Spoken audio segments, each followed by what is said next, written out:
Dneska idem robiť hovädzí stroganov a la Silvia. Prečo a la Silvia? Lebo je tam veľa receptov na svete a ja som si ho spracovala podľa seba, tak ako ho mám rada. Takže je to podľa môjho receptu. Budete potrebovať hovädzí steak, ktorý si nakrájate na pasiky. Možno tak 3 až 5 lyžičiek papriky. Budete potrebovať cesnak, cibuľku, vňať, pretlak, hríbky nakrájané a uhorku nakrájanú. Taktiež budeme potrebovať krém na varenie, soľ, čierne korenie a hlavne rýžu. Ku tomu sa najviac hodí biela basmati rýža, ale môžete mať hociakú rýžu, ak nemáte radi basmati.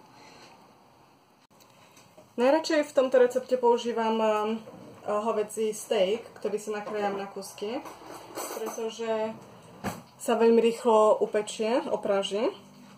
Takže si prikryjeme si mäsko paprikou. 3 lyžičky vzajú dosť. Čierne korenie.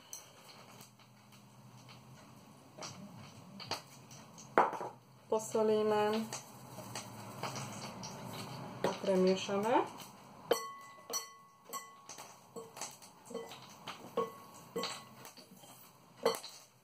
Podľa toho, koľko máte mäska, podľa toho, toľko potrebujete papriky. Vyzerá to, že to je pekne prikryté. Tak to môžeme teraz dať opiecť na rozpálenú panvicu.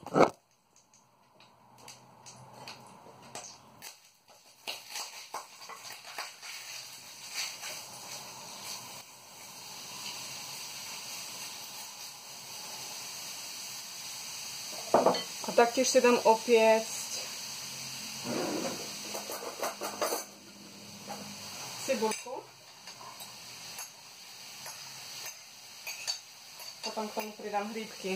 Ja si ich radšej pečiem na osobitnej panvici a pridám si to potom k mäsu zasa.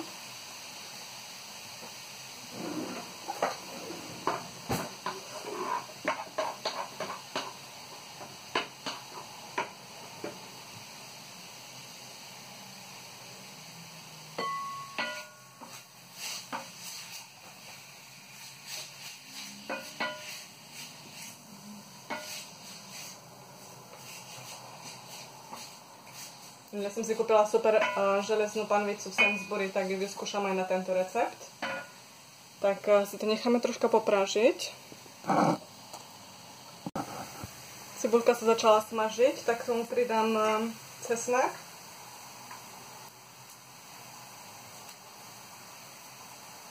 Môžete si ho nastruhať alebo pretlačiť, ale mne nevadí. A kúsky cesnaku.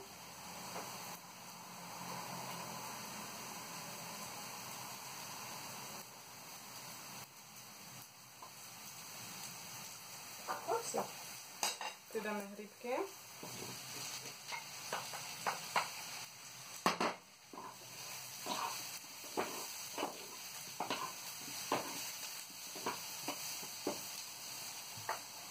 To tiež posolíme a pokoreníme. Premiešame si mäsko, ktoré sa nám pekne opeká.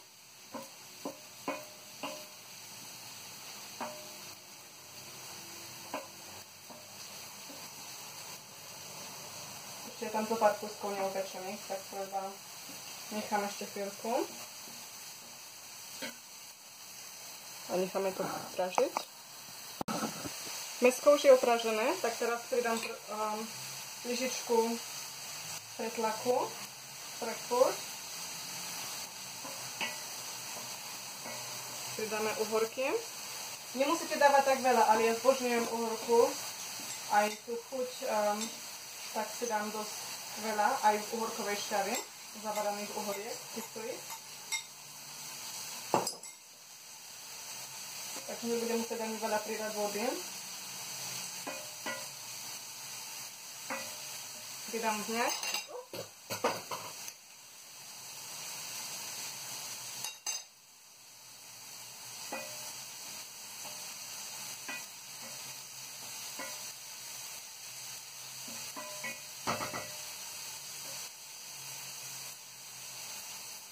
Omáčky sú už urobené, tak ich dám na bok a pridám ich do omáčky až úplne na koniec.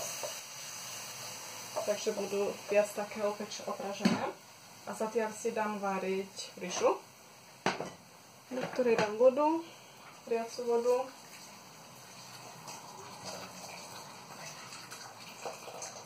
Trik ryže je zaliať vodou, premiešať, dať na menšie číslo, na štvorku a nechať variť a viac sa nedotýkať. Mäsko si troška podlejeme ešte a prikryjeme a necháme na chvíľku dusiť. Tiež na 5 alebo na 4. Už varí okolo 25 minút. Nie je až také mäkké ako v tlakovom hrnci, takže na budúce si to urobím naspäť v tlakovom hrnci. Ale vyzerá to výborne. Pridám si naspäť hríbky.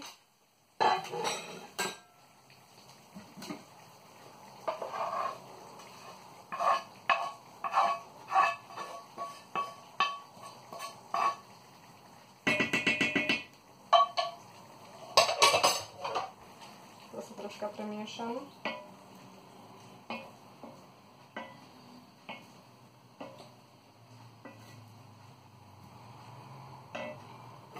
Skúšam to mäsko.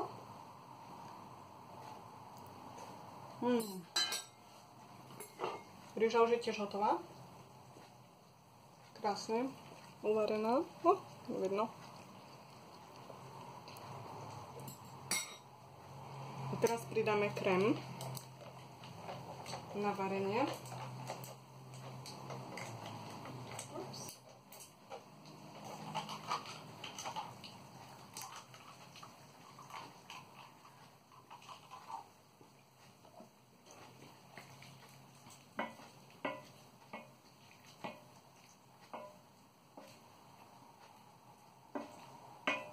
Ak ste na bezlepkovej múke, bezlepkovej diete, tak toto jedlo je tiež super. Veľa receptov pridáva múku, ale je výborné aj bez múky. Necháme si to zvariť. A uľava. Recept je hotový. Dúfam, že sa vám páčilo moje video. Ak áno, nezabudnite si odobrať môj channel, aby ste mohli nájsť viacej videí, hlavne tie nové, ktoré zasa vyjdú. Taktiež dajte like, ak sa vám páčilo video. Môžete ma nájsť aj na Facebooku, nechám linku pod videom. A ďakujem za pozeranie, ešte ho potom naložím.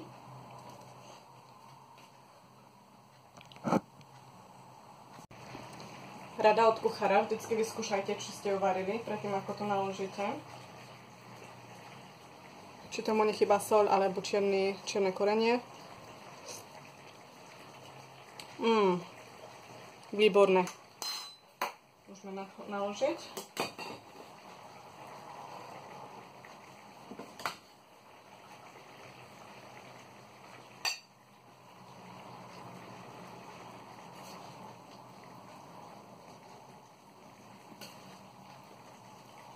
Tak chuť ohoriek na tom chutí najlepšie, aspoň mne. Dám veľa džusu, hlavne pre mňa. A pochuťka.